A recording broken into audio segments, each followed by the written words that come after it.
Friends, welcome back. My self S के अग्रवाल। और आज अपन डिस्कस करेंगे प्लांट फिजियोलॉजी के बारे में। और प्लांट फिजियोलॉजी के बारे में अपन एक वीडियो जो है वो कंप्लीट कर भी रखा है।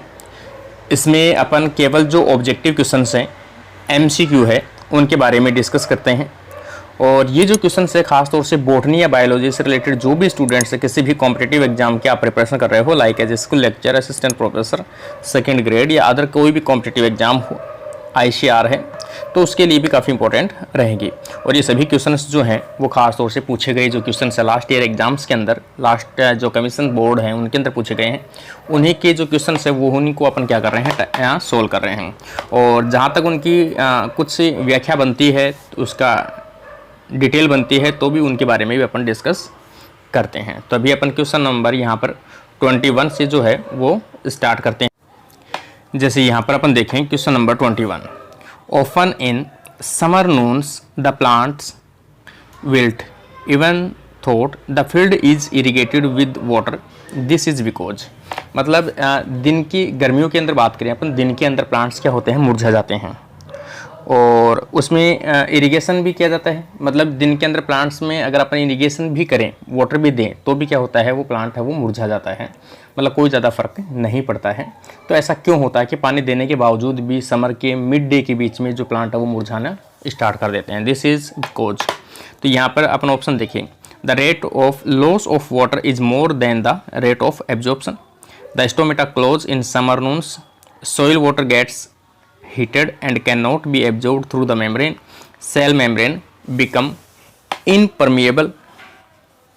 तो यहाँ पर अपन देखें the stomata close in the summer Nunes, जो दिन का टाइम होता है उस टाइम में क्या होता है कि स्टोमेटा जो होता है वो क्या होता है, क्लोज होता है।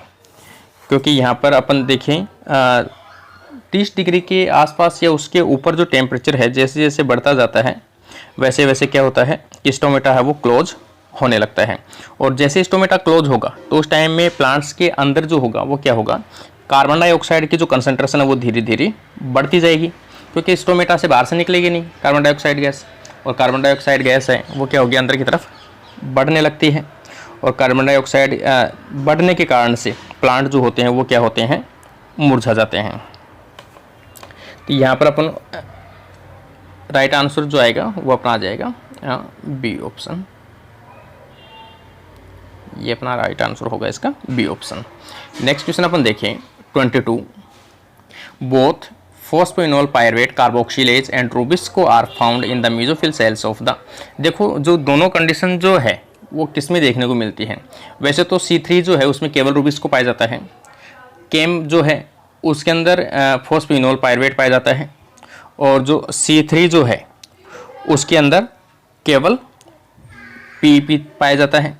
लेकिन यहाँ पर जो कंडीशन है, जो डे और नाइट की जो कंडीशन है जिसमें अपन कैम की बात करते हैं, तो कैम के अंदर फॉस्फेनोल पायरुवेट कार्बोक्सिलेज भी पाया जाता है और रूबिस्को एंजाइम भी पाया जाता है।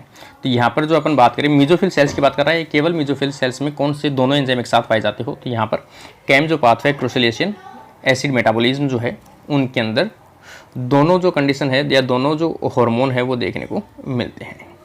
नेक्स्ट क्वेश्चन अपन देखें 23। Which of the following Kreb cycle enzyme is localised in the inner mitochondrial membrane. ये क्वेश्चन जो है वो काफ़ी इंपॉर्टेंट एंजाइम क्वेश्चंस होता है, क्योंकि काफ़ी बार ये क्वेश्चंस पूछा जाता है। अलग अलग मेथड से पूछने की लैंग्वेज हो सकती है, अलग अलग हो, लेकिन कहीं ना कहीं घूम फिर के आता है कि जो सक्सिनेट डिहाइड्रोजिनेज है उसी के बारे में पूछा जाता है कि जो मार्कर एंजाइम है माइटोकॉन्ड्रिया का वो कौन सा है, तो सक्सिनेट डिहाइड्रोजिनेज आता है उसमें भी। और यहाँ पर पूछा है कि इनर माइटोकॉन्ड्रियल मेम्ब्रेन के अंदर जो धंसा हुआ रहता है वो कौन सा है, तो भी सक्सिनेट डिहाइड्रोजिनेज है। तो यहाँ पर इसका जो राइट आंसर आ जाएगा वो आ जाएगा सक्सिनेट डिहाइड्रोजिनेज। कई बार पूछा जाता है कौन सा ऐसा एंजाइम है जो क्रेब साइकिल में भी यूज़ होता है और ETS में भी यूज़ होता है। तो ETS का कॉम्प्लेक्स सेकंड अपन जानते हैं, तो ETS कॉम्प्लेक्स जो सेकंड होता है उसके अंदर भी यही एंजाइम यूज में आता है, सक्सिनेट डिहाइड्रोजिनेज। तो यहाँ पर कई जगह जो है वो यूज में आता है और काफ़ी इंपॉर्टेंट क्वेश्चन बनता है इसका। नेक्स्ट क्वेश्चन अपन देखें 24। Which of the following plant spare was used Calvin team in the photosynthetic experiment.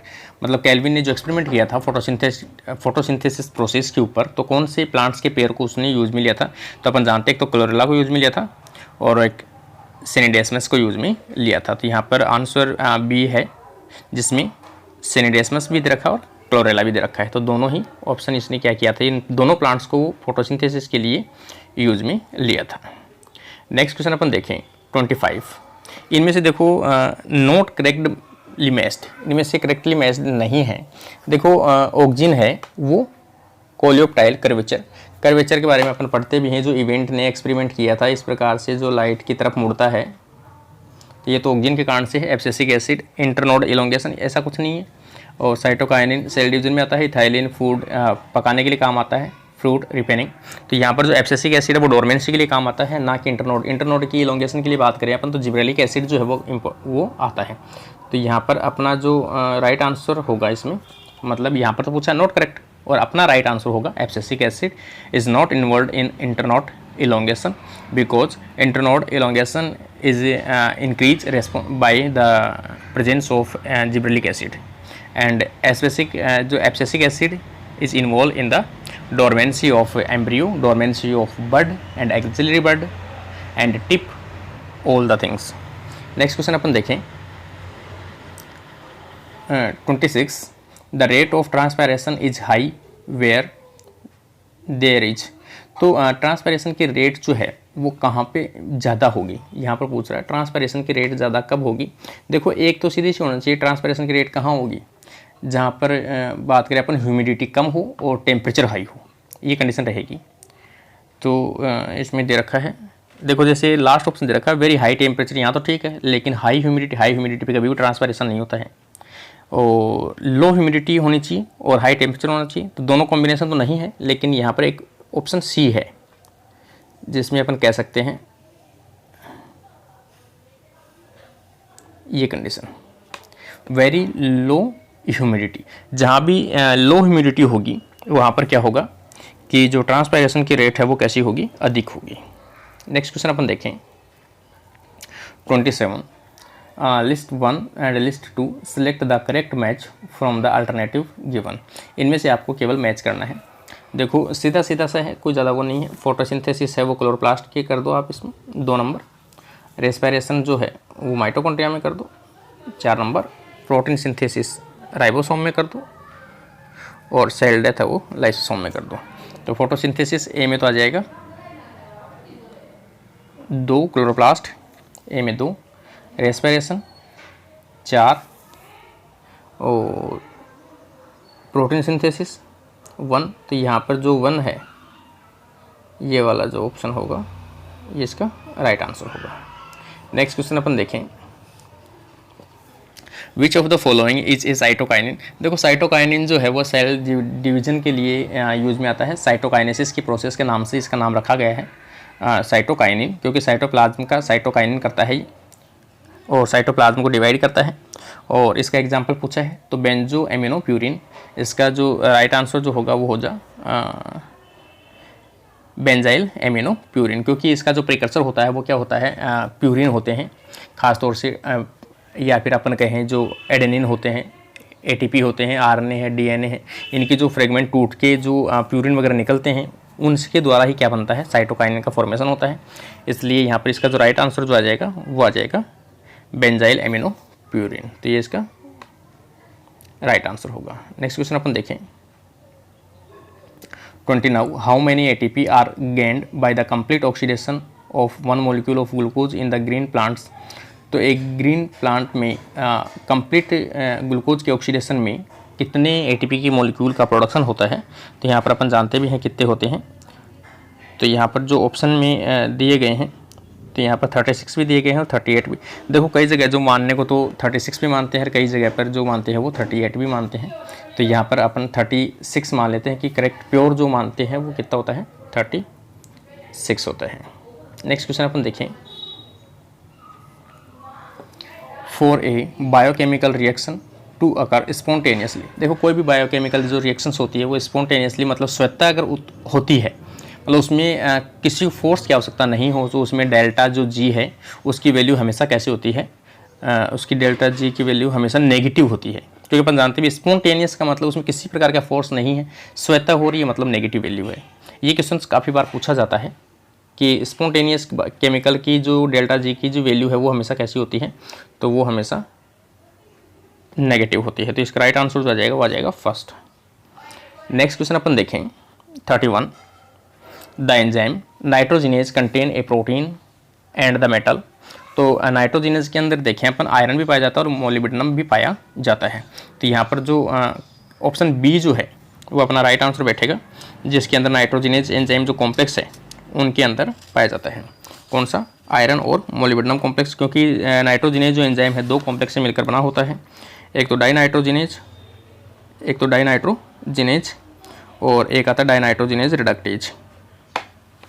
तो जो डाइनाइट्रोजिनेज जो है उसके अंदर तो मोलिब्डेनम और आयरन दोनों पाए जाते हैं, जबकि डाइनाइट्रोजिनेज रिडक्टेज जो है उसके अंदर केवल आयरन देखने को मिलता है। और ये जो एंजाइम है खास तौर से साइनोबैक्टीरिया के अंदर देखने को मिलता है, ब्लू ग्रीन एल्गी के अंदर, जिसके अंदर जो नाइट्रोजन है उसको अमोनिया के अंदर कन्वर्ट किया जाता है। तो ये नाइट्रोजन फिक्सेसिंग एक एंजाइम होता है जिसमें ये दो कंपोनेंट है वो देखने को मिलते हैं, आयरन और मोलिब्डेनम। नेक्स्ट क्वेश्चन अपन देखें 32, विच of the following compound combine with acetyl coenzyme and form citric acid and coenzyme A. मतलब ऐसा कौन सा कंपोनेंट है जो एसिटाइल कोएंजाइम ए के साथ मिलकर सिट्रिक एसिड का फॉर्मेशन करते हो। तो अपन जानते हैं एसिटाइल कोएंजाइम कितना है, 2 कार्बन का मॉलिक्यूल है। सिट्रिक एसिड कितने का है, 6 कार्बन का मॉलिक्यूल है। तो 4 कार्बन का मॉलिक्यूल इसके अंदर जोड़ दो, ऑक्जेलो एसिटिक एसिड। तो यहाँ पर अपना जो राइट आंसर आ जाएगा वो आ जाएगा ऑक्जेलो एसिटिक एसिड जो है किसके साथ मिलेगा, इसके साथ मिलेगा 2 कार्बन का मॉलिक्यूल और ये 4 कार्बन का मॉलिक्यूल, और यहाँ पर बन जाएगा अपना सिट्रिक एसिड जो कितने कार्बन का है, 6 कार्बन का है। नेक्स्ट क्वेश्चन अपन देखें, treatment of seed at low temperature under moist condition to break dormancy is known as.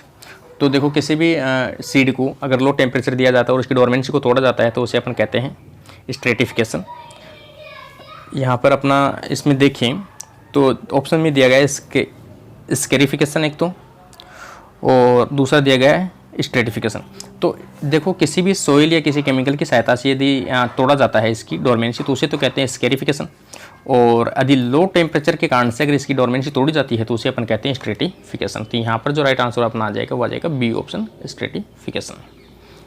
Next question अपन देखें, a hormone that control closure of stomata in the response to water stress. कि कोई भी plant है water stress condition में, water की कमी है, हाई टेम्परेचर है, उस टाइम पर अपन देखें कि कौन सा हार्मोन जो है प्लांट को स्टोमेटा को क्या कर देगा, क्लोज करवा देगा।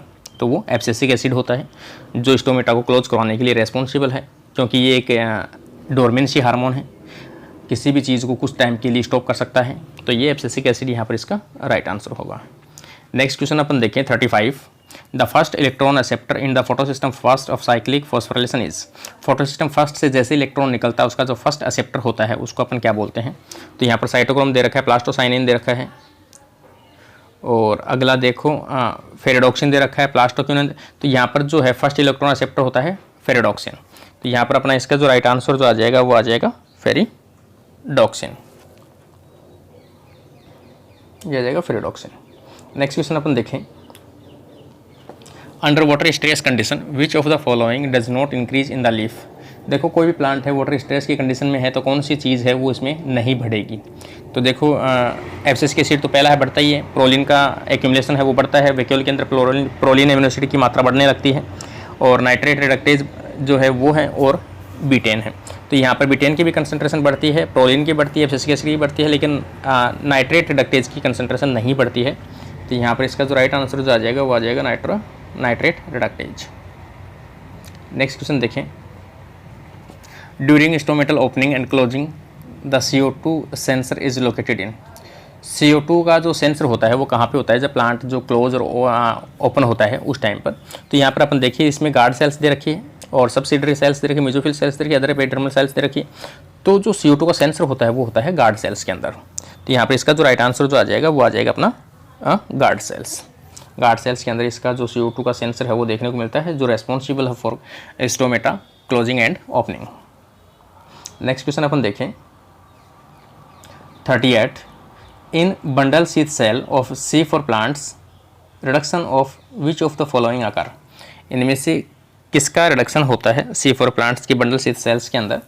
तो यहाँ पर एक तो आ जाएगा कार्बन डाइऑक्साइड, तो अपन जानते हैं, कार्बन डाइऑक्साइड के साथ साथ में यहाँ पर और ऑप्शन में दिया हुआ है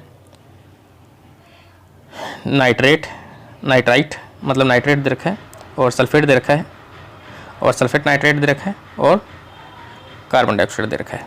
तो यहाँ पर अपन देखिए बंडल शीथ सेल की में जिसमें C4 प्लांट्स में होता है, तो यहाँ पर केवल कार्बन डाइऑक्साइड का क्या होता है, फिक्सेशन होता है या रिडक्शन देखने को मिलता है। तो यहाँ पर राइट आंसर जो आ जाएगा वो आ जाएगा अपना केवल CO2। नेक्स्ट क्वेश्चन अपन देखें 39। Specialized cell present in the leaves of the grasses and help in the rolling and minimizing the transpiration are known as। तो देखो दोनों ही कंडीशन में हेल्प करती है। ग्रासेस जो है खासतौर से मोनोकोट्स की जो लीव्स होती है उनके अंदर कुछ स्पेशल टाइप की सेल्स पाई जाती है। ये क्वेश्चन काफ़ी बार पूछा जाता है। जो ट्रांसपायरेशन को क्या करता है, मिनिमम करती है, और सेल्स होती है वो काफ़ी बड़ी भी होती है, तो साइज़ बड़ी भी होती है, रोलिंग सेल्स होती हैं। तो इनको अपन क्या बोलते हैं, बुलीफॉर्म्स जो सेल्स हैं उनको बुलीफॉर्म सेल्स। एक स्पेशल करेक्टर है मोनोकोट्स का, ग्रासेस का, जो मोनोकोट्स की लीव्स के अंदर देखने को मिलती है। वो थोड़ी बड़ी सेल्स होती है साइज़ में, इसलिए इनको क्या बोलते हैं, बुलीफॉर्म सेल्स के नाम से जानते हैं। और ये क्या करते हैं, ट्रांसपायरेशन रेट को भी क्या करती है, कंट्रोल करती है। नेक्स्ट क्वेश्चन और लास्ट क्वेश्चन आज का अपन देखें। Colourless plastid is called.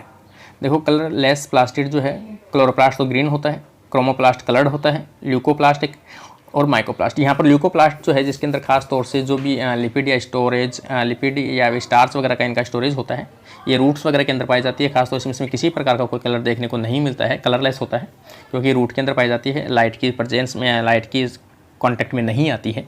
तो ये जो है ल्यूकोप्लास्ट, और ल्यूकोप्लास्ट कैसा होता है, कलरलेस होता है। तो यहाँ पर इसका राइट आंसर आ जाएगा C।